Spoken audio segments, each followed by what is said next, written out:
Welcome to another Chef Knives to Go quick look product review. I'm Steve Gamache, and what we're looking at today is the Yoshimitsu Balloon number 2 Gyuto 210mm knife.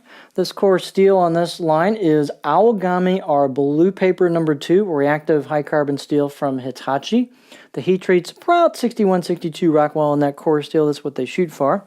These are all handmade, so the weights and the dimensions and the thickness will vary a little bit from knife to knife. But the construction is a 3-layer sandwich with stainless steel, softer stainless cladding on either side of that core steel. You can kind of see the core steel showing at the edge. We'll get a close-up of it, but it's a 3-layer sandwich. So only the core steel at the edge is reactive, so it makes maintenance a little bit easier on the knife. The weight on these are fairly thin knives for the style of construction. Actually, they're pretty thin. So the weight is pretty light for this style of knife. It's 5.3 ounces or 149 grams. And the edge length on this one's about 213 millimeters from tip to chin, and are about 8.4 inches. And the overall length, shade under 14 inches for the whole blade. The thickness on this one's about 1.75 millimeters, and so pretty thin back at the handle above the back of the blade. And then it pretty much just holds that all the way through, and then thins up at the tip, at the very tip where the grind kicks in. So not a super skinny tip, not really much distal taper, although the blade's pretty thin in the first place. That's the style of the tip. So it's not just going to ghost through stuff, the tip, but it's ground thin right at the very, very tip, but not, again, much distal taper. The blade height is 50.2 millimeters, so pretty generous in height. And then the handle's a ambidextrous octagonal walnut handle with a black packer wood or stabilized wood ferrule. And the fit and finish itself on the handle is pretty good. I've got a little bit of a bumper feel there between the ferrule and the wood, but it's not much. And you could easily sand that down if you wanted to, although for me it's not intrusive at all. We'll get a look. The handle installs a little bit of a recess on the glue, so you might want to put something in there like beeswax, or I like 2-part epoxy, but something you might want to put in there to seal it up really good so you don't get any moisture in there. Circumference on the handle is kind of a standard 3 inches where the ferrule meets the wood, or the ferrule meets the main part of the handle. And then the balance point on this one, this can vary just a little bit, but the balance point is just in front of those kanji.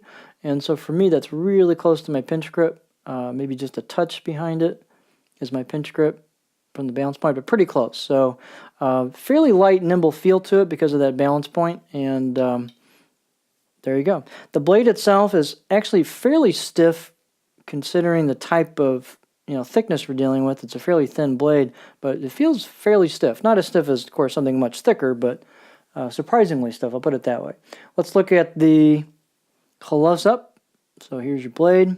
You've got some embossed kanji on the back side, or I should say on the front side, the right side of the blade. And on the back side of the blade, the left side of the blade, we've got some hand-chiseled kanji, which is a nice artisanal touch.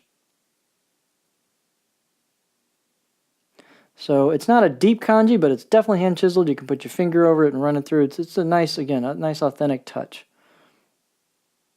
So you can see the grind pretty easily. You've got kind of a faux line here where they've just kind of put an aesthetic on it, and that's not where the actual grind starts. So the grind starts, you can kind of see the lines on the blade where the grinds are, and you can kind of see that on the back too.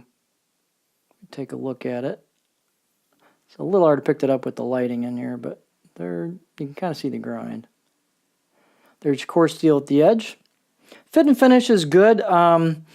It's a little rough as far as the top goes. It could be sanded down more to kind of clean up just a little bit of kind of light pits and stuff in the texture, but you could easily do that if you want, or just leave it. It's been sanded down just enough to give a little bit of relief from the sharp corners, so they're not real sharp, but you could clean up more if you felt like it. Same with the back here. You could clean it up slightly more if you wanted to, but it's reasonable out of the box.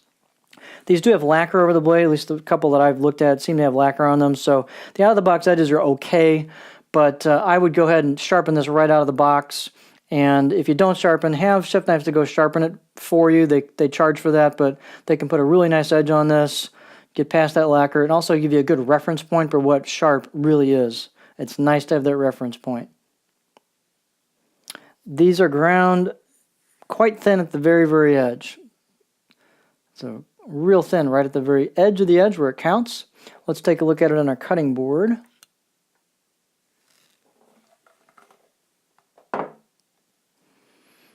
So here's what this bad boy looks like on the cutting board. You You can see a fairly curvy profile. The tip is pretty high.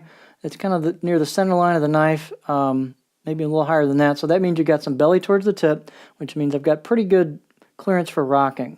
So it rocks pretty nicely. You've got, again, some little more aggressive belly towards the tip, gentle curve the rest of the way, slight flat at the back, but not much. I'd pretty much consider this a continuous curve.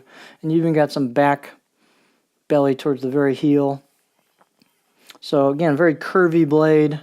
So definitely not a chopper's dream, but that's the style that you have here. So real nice for rocking.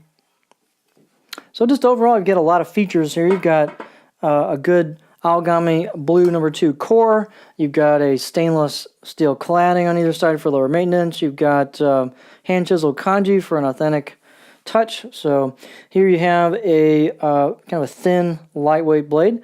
The Yoshimitsu blue number 2 Gyuto 210mm knife.